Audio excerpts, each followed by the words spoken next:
Good morning guys, at dahil nga medyo umuulan-ulan ang panahon ngayon, masarap magluto guys nitong inilako sa atin ni Ate Mercy na isdang bangus.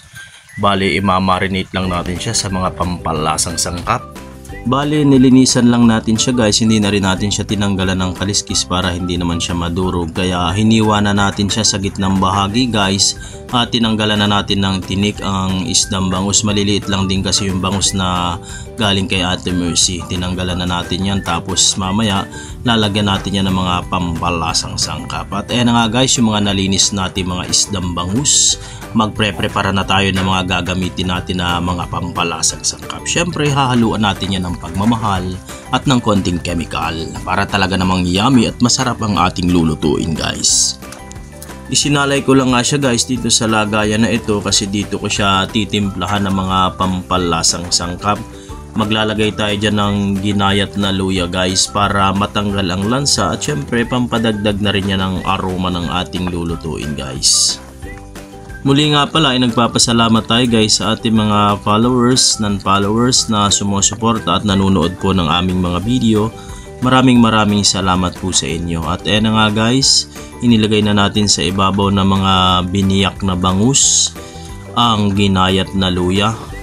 At syempre magdadagdag pa rin tayo dyan ng mga iba't ibang pampalasang sangkap gaya ng dinurog na paminta guys, suka, at ng bawang para talaga namang pag minarinate natin siya ay manuot ang lasa niyan guys sa bawat piraso ng mga hiniwa natin na bangus. Kayo po ba guys, ano ang paboritong luto nyo sa bangus? Comment lang po kayo below para masubukan din namin kung anong masarap na luto sa bangus. At shoutout po kay Kamaster DJ and Kamaster Jericho. Part 2 na po, asa na po kayo?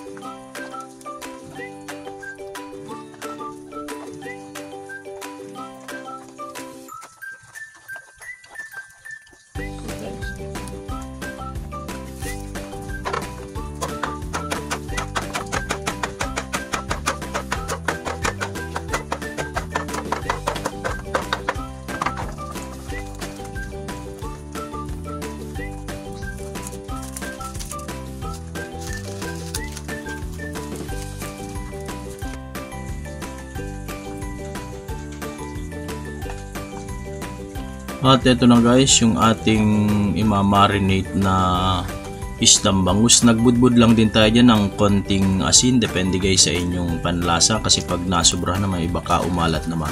Naglagay din tayo dyan ng dilaw na pampalasa guys, ang magic sarap na talaga namang pampasarap din ang ating lutuin.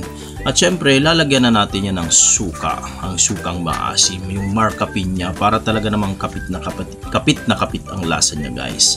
At syempre hayaan lang din natin siya guys, i-marinate natin siya ng mga at least 30 minutes to 1 hour para manuot ang lasa sa bawat parte ng bangus. Bumili rin nga pala tayo dyan guys ng pork chop kasi magluluto tayo ng piniritong pork chop guys.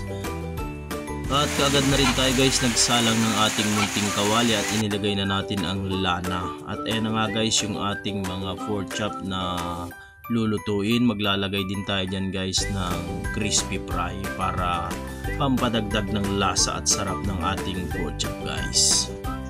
At makalipas nga ang ilang sandali, kapag ang lana ay mainit na ay pipirituhin na natin ang ating pork chop guys na kinoted na crispy fry. Balik-balikin din natin siya guys para hindi naman maapura ang pagkaluto, para balanse ang pagkakaluto natin guys. At kapag ka ang pork chop ay luto na, ay isasalang naman natin guys itong ating mga i-marinate na binading bangus guys. At ayan na nga guys, luto na ang ating delicacia. Ano pang hinihintay nyo? Muli ay samahan nyo po kaming umatake kasama ang Kabongko family. Maraming salamat po sa inyong panonood.